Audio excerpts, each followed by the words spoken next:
Hey everybody, part two. I finished folding all the cake batter. Now we're going to get it ready for the oven. I've preheated my oven at 350 for about an hour. Now, I don't normally do this and I don't recommend it, but I'm using an aluminum pan just because it's almost the last day of school and I don't want to lose one of my good pans. So the biggest thing, and I'm using a butter flavored cooking spray for this because I would normally just use butter, but since it's aluminum, I don't want to bend it out of shape. So just the trick is just make sure you get everywhere with this because, you know, cake will stick. All right, so we got that done. Our batter looks great. You can see it's nice and light. And we're just going to pour that in. Okay, and then just kind of, we're going to let it spread around. It'll do a lot of it on its own. But just like with the meringue, make sure you get all that batter out. You spent a fair amount of effort, or not, making it. So make sure you get all of it.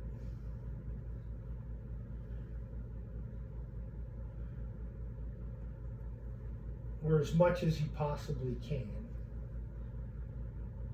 Because remember, it is a batter, it likes to stick.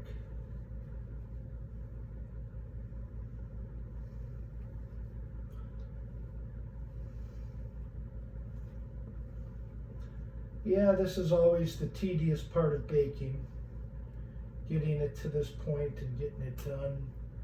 I think that's about as much as I'm going to, get. I'm just going to set that there. Put this one in the sink. All right. Now I'm going to take my spatula, just kind of spread it around. Don't want to break up the meringue in here again. You want this to be, but you want to kind of smooth it out. Okay, and the other thing that you got to watch out for in these are air bubbles. I'll show you a really quick and easy trick with these. You just tap them.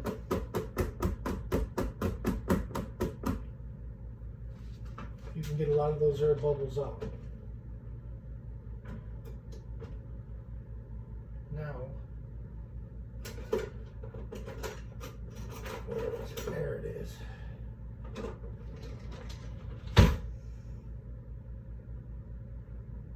This spatula really works well for getting out any of the air bubbles trapped on top.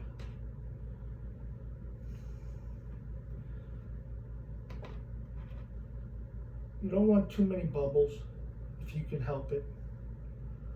And you know, honestly with this, it really doesn't matter all that much because this is going to be top. So now all that's left to do, pop her in the oven. 350 oven for between 22 and 25 minutes. And then when a toothpick comes out clean, you know you're done. Normally I'd put that on a sheet tray, but it didn't fill up that high. So I'm going to set it for 22 just to make sure. All right, now for the next step. This is the fun part, really. All right, I got whole milk. You can use 2%. You can use heavy cream, whatever you want. Okay, it's 3/4 of a cup.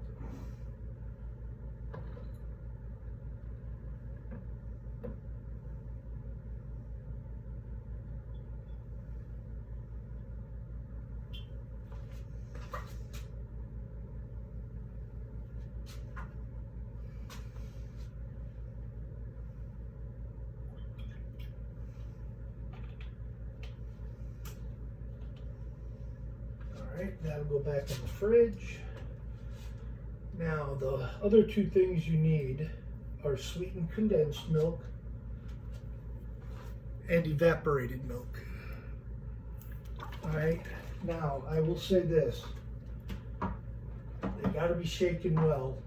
The sweetened condensed milk is really thick.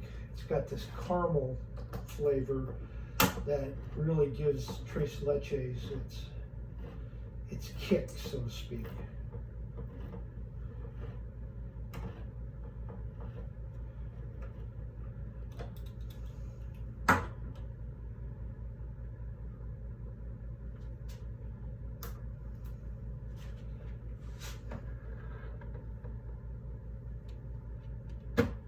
All right, for this one, you're going to need a small spatula again, if you got one.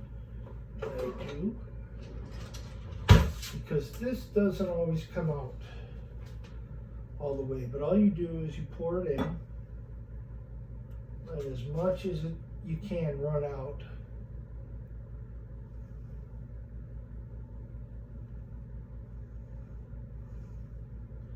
And then you use your small spatula to get the rest out.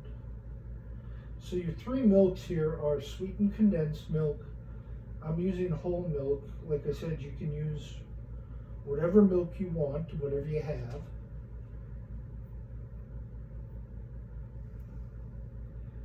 And what this is going to do is when the cake is done, I'm going to go ahead and cool it for about a half hour to an hour. Then I'm going to poke holes in it with a skewer, and we're going to pour this over it. So, delicious.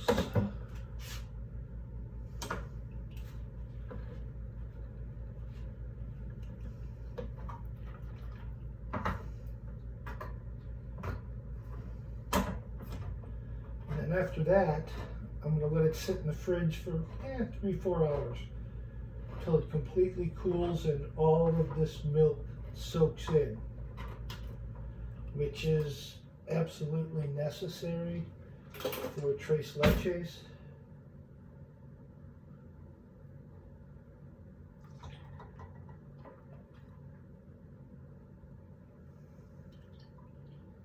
As you can see, it's a lot of liquid. Now, some people put this in a blender because, like I said, you can see right there that the sweetened condensed milk really sticky. So you can put it in a blender, you can use a whisk, or you can do like I am.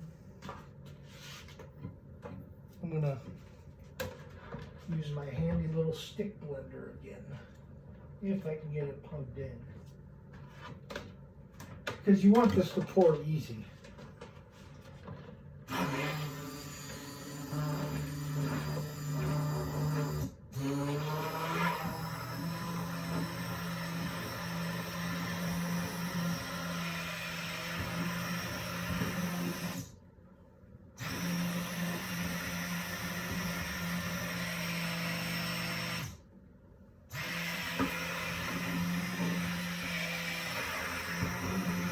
One of the best investments I ever made in my kitchen was this stick blender.